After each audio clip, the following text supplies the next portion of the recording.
வணக்கம் திலகா ஸ்டோரிஸ் உறவுகளே. நேத்து நம்ம ஆலமரம் கதையில பாகம் 1 பார்த்தோம். இப்ப பார்க்க போறது பாகம் 2. பாகம் 1 பார்க்காதவங்க கமெண்ட் பாக்ஸில் பின் பண்ணியிருக்கோம். அந்த பாகம் 1 பார்த்துட்டு இந்த பாகம் 2 பார்த்தீங்க அப்படின்னா கதை உங்களுக்கு புரியும். வாங்க இப்போ விறுவிறுப்பான கதைக்குள்ள போகலாம். அந்த நள்ளிரவு 12 மணி இருட்டில் டார்ச் லைட்டோட வெளிச்சம் அந்த சுவத்துல பட்டப்போ வீரனோட நெஞ்சு இடி விழுந்த மாதிரி இருந்தது. கரியால எழுதப்பட்டிருந்த அந்த வார்த்தைகள் ஆலமரத்தின் வேர்களை அறுத்தாயிற்று. இனி விழுதுகள் எங்கே தங்கும்? அமுதாவை தேடாதே, தேடினால் அவள் உசுறு உனக்கு கிடைக்காது. தம்பி சூர்யா ஆத்திரத்துல பற்களை கடிக்கிறான். அண்ணா, இதுக்கு மேல நாம சும்மா இருக்க கூடாதுன்னு. இது கண்டிப்பா அந்த பரமசிவத்தோட ஆட்களோட வேலைதான். அவனுங்க தான் பின்னாடி ஜன்னல் வழியா அத்தையையும் அமுதாவையும் தூக்கிட்டு போயிருப்பானுங்க. வாங்கண்ணே, இப்பவே அவனுங்க இடத்துக்கு போய் எல்லாரையும் வெட்டி சாய்ப்போன்னு சூர்யா ஆவேசமா கத்துறான்.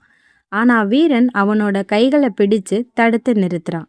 வீரனோட கண்கள்ல கோபத்தை விட ஒரு பெரிய தவிப்பு இருந்தது. அவசரப்படாதடா சூர்யா, பரமசிவம் வெளியில இருந்து சதி பண்றவன். ஆனா இந்த அறைக்கு வெளியே நாம 2 பேரு கண்முழிச்சு காவலுக்கு நின்னோம். அப்படி இருக்கும்போது நம்ம கண்ணுல மண்ணை தூவிட்டு பின்னாடி ஜன்னல் வழியா அவங்கள கூட்டிட்டு போயிருப்பாங்கன்னா, இந்த வீட்டோட முழு வரைபடமும் பஞ்சாயத்து அறையோட ரகசியமும் தெரிஞ்ச யாரோ ஒருத்தர் உள்ள இருந்தே பரமசிவத்துக்கு உதவி பண்ணியிருக்காங்க.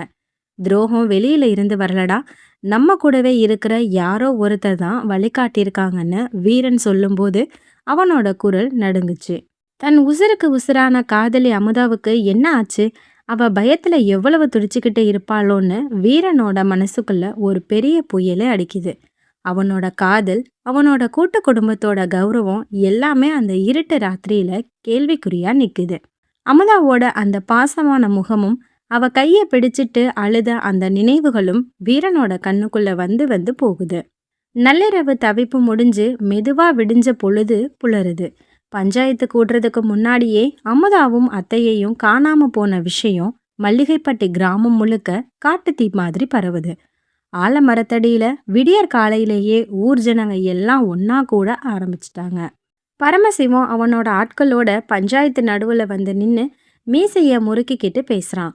பாத்தீங்களா பெரியவங்களே, நேத்து பஞ்சாயத்துல நாங்க நியாயத்தை கேட்டோம். ஆனா இந்த பெரியசாமி குடும்பம் அவங்களோட தப்ப மறைக்கிறதுக்காக ராத்திரியோட ராத்திரியா அத்தையையும் மகளையும் கடத்தி வச்சுட்டு இப்ப காணோன்னு ஊரை ஏமாத்த நாடகம் ஆடுறாங்க. இவங்களோட கூட்டு குடும்ப பாசமெல்லாம் சும்மா வேஷம்னு பழி போடுறான். இந்த அவமானத்தை தாங்க முடியாமல் பெரியப்பா பெரியசாமியும் அப்பா சின்னசாமியும் தலை குனிஞ்சு நிற்கிறாங்க. அத்தனை வருஷம் சம்பாதிச்ச கௌரவம் ஒரே நாள்ல மண்ணோட மண்ணா போகுதேன்னு அவங்க நெஞ்சு வெடிச்சு அழாத குறைதான். அப்போ அங்கே கூட்ட நெரிசலை விலக்கிக்கிட்டு ஓடி வர்றாங்க வீரனோட அம்மா தெய்வானையும் தங்கை மதியும். அவங்க முகத்துல ஒரு வாரமா தூக்கம் இல்லாத களைப்பும் கண்ணீரும் இருந்தது. அம்மா தெய்வானை பஞ்சாயத்து நடுவுல வந்து அழுதுகிட்டே கேக்குறாங்க. பரமசிவம், என் குடும்பம் காலம் காலமா நேர்மையா வாழ்ந்த குடும்பம்டா. என் மகன் வீரன் உசுரே போனாலும் அடுத்தவங்க பொண்ண கை வைக்க மாட்டான். அதுவும் தன் முறை பொண்ண அவன் கடத்துவானா? அமுதா இந்த வீட்டு மூத்த மருமகளா வர வேண்டியவ. அவளை காணோன்னு நாங்க சோறு தண்ணி இல்லாம தவிச்சிட்டு இருக்கோம். ஆனா நீங்க பழி போடுறீங்களே, உங்களுக்கெல்லாம் மனசாட்சியே இல்லையான்னு நெஞ்சு உருக அழுகுறாங்க. அந்த அம்மாவோட அழுகை அங்கிருந்த பல கிராமத்து மனிதர்களின் மனசை கரைச்சது. அங்க நின்ன தங்கை மதி அண்ணன் வீரனோட கையை தன் 2 கைகளாலையும் கெட்டியா பிடிச்சிட்டு அழுகிறா. அண்ணா, நம்ம அமுதா அக்காவுக்கு எதுவும் ஆகாதுன்னு நீங்க தைரியமா இருங்க. இந்த ஊர் ஜனங்க பேசுற பொய் வார்த்தையெல்லாம் நீங்க தான் உடைக்கணும். அக்கா எங்கிருந்தாலும் அவங்கள பத்திரமா மீட்டுட்டு வாங்கன்னு. அது வரைக்கும் நான் இந்த ஆலமரத்தடியை விட்டு நகர மாட்டேன்னு அண்ணனுக்காக கண்ணீர் வடிக்கிறா.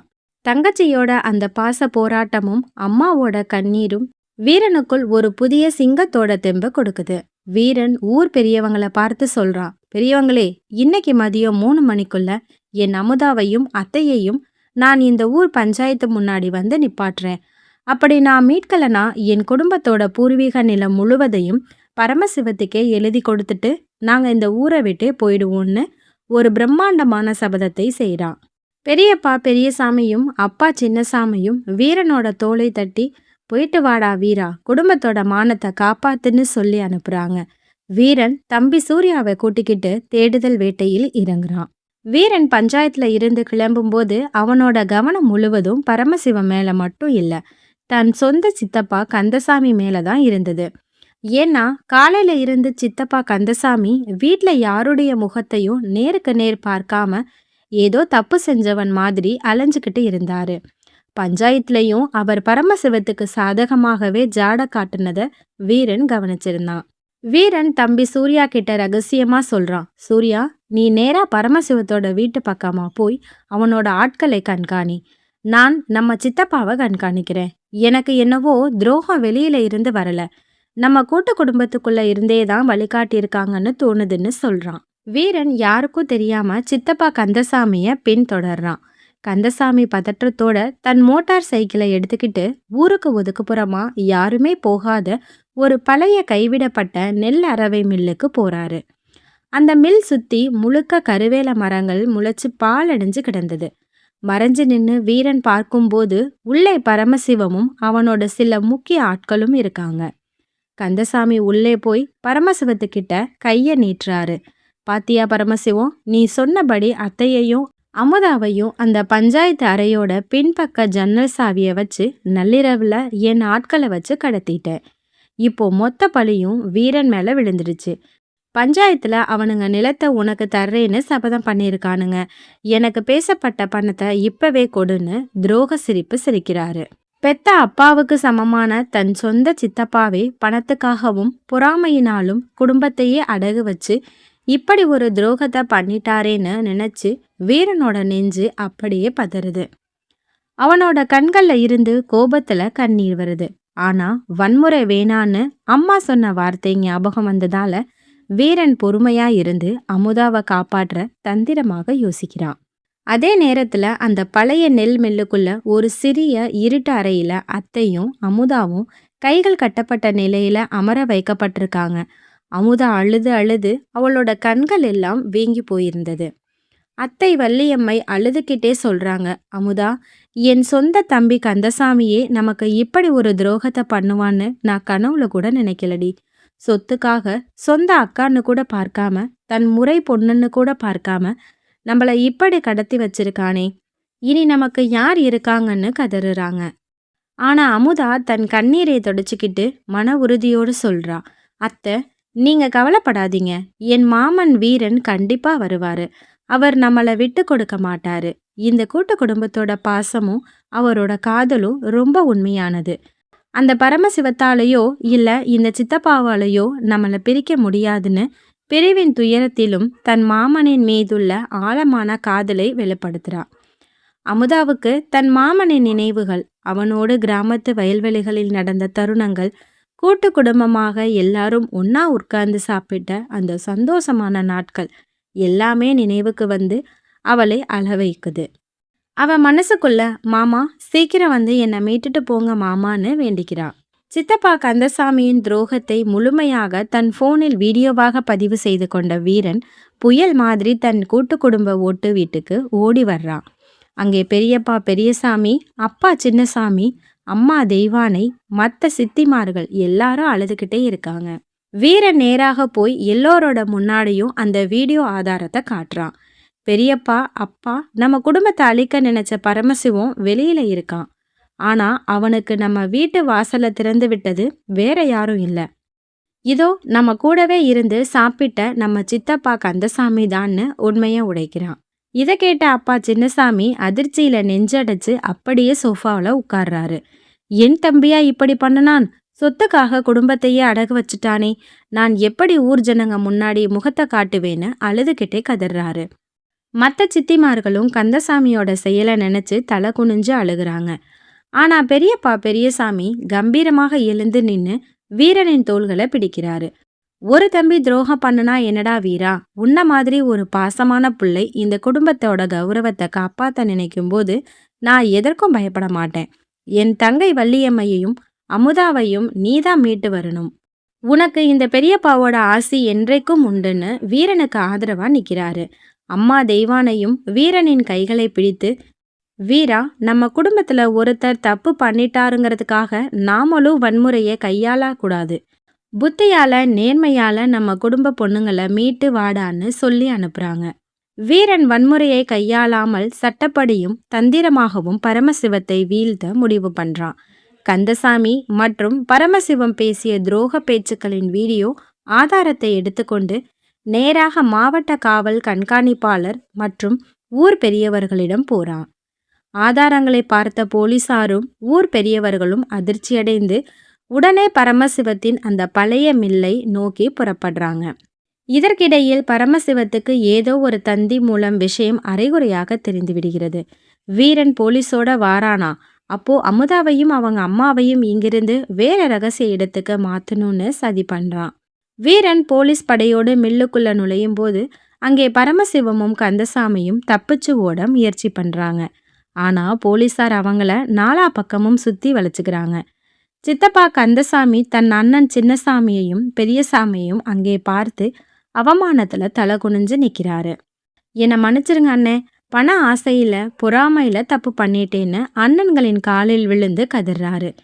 கூட்ட குடும்பத்தின் பாசம் இறுதியாக துரோகத்தை ஜெயிச்சது. கந்தசாமி கைது செய்யப்படுறாரு. மில்லுக்குள்ள இருந்து அந்த இருட்ட அறைய உடைச்சிட்டு வீரன் உள்ளே பாயிறான். அங்கே அமுதாவும் அத்தையும் பயந்து போய் அழுதுகிட்டு இருக்காங்க. வீரனை பார்த்த உடனே அமுதா தன் கட்டுகளை அவிழ்த்து கொண்டு ஓடி வந்து அவன் கைகளை பிடிச்சுக்கிட்டு விம்மி விம்மி அழுகிறா. மாமா, நீங்க வருவீங்கன்னு எனக்கு தெரியும் மாமா, என்னை விட்டுடாதீங்க மாமான்னு சொல்றான். வீரனும் அவளோட கண்ணீரை தன் கைகளால துடைக்கிறான். அவங்க 2 பேரோட காதலும் அங்கே வார்த்தைகள் இல்லாமல் மௌனமாக பேசுது. அமுதாவை பத்திரமா மீட்டு பஞ்சாயத்து முன்னாடி நிறுத்தி தன் குடும்பத்தின் மீதான போலி பழியை வீரன் துடைத்தெறிகிறான். ஊர் ஜனங்கள் எல்லாரும் பெரியசாமி குடும்பத்தின் நேர்மையை பாராட்டுறாங்க. ஆனா கதை இதோடு முடியல உறவுகளே.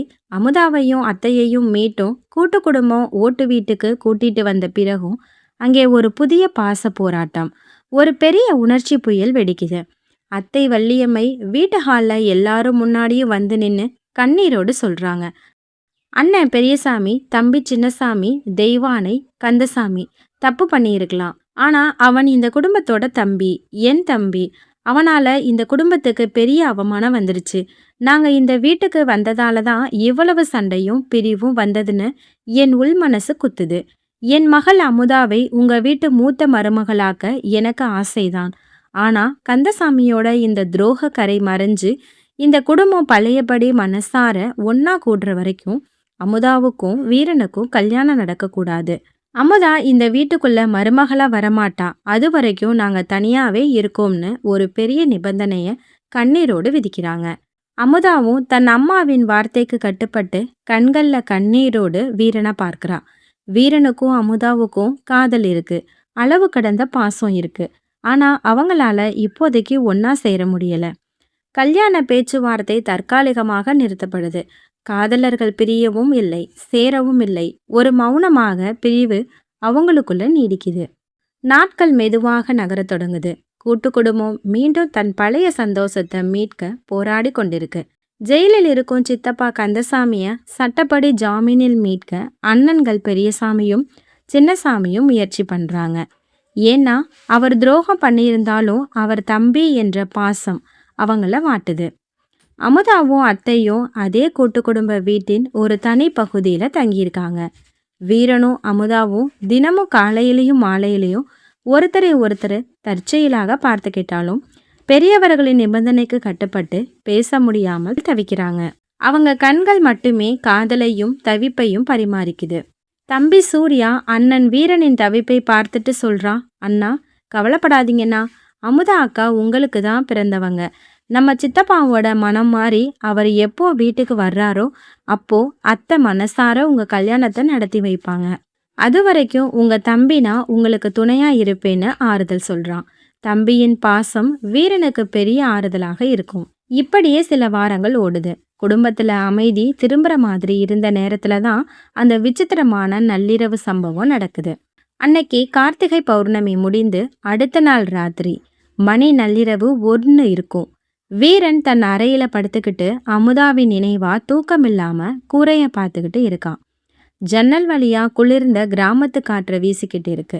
அப்போ திடீர்னு அவனோட ஃபோனுக்கு ஒரு புதிய நம்பர்ல இருந்து ஃபோன் வருது.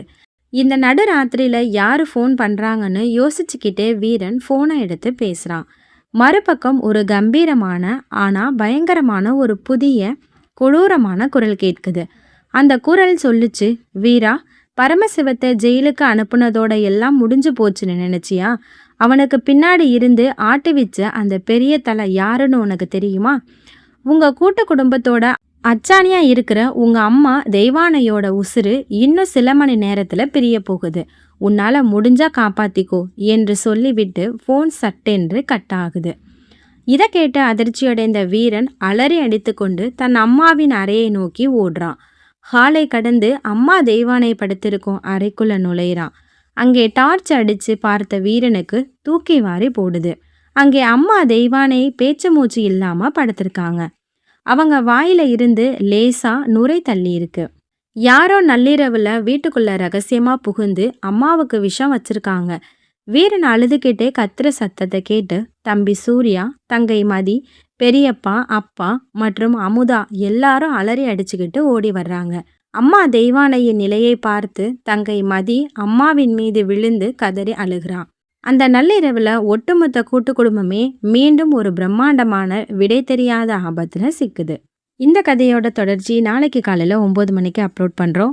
நம்ம சேனலை மறக்காமல் லைக் பண்ணி, ஷேர் பண்ணி, சப்ஸ்கிரைப் பண்ணி வச்சுக்கோங்க. அப்போ தான் நம்ம டெய்லி போடுற வீடியோ உங்களுக்கு உடனுக்குடனே வந்துகிட்டே இருக்கும். அடுத்த வீடியோவில் பார்க்கலாம். பாய்.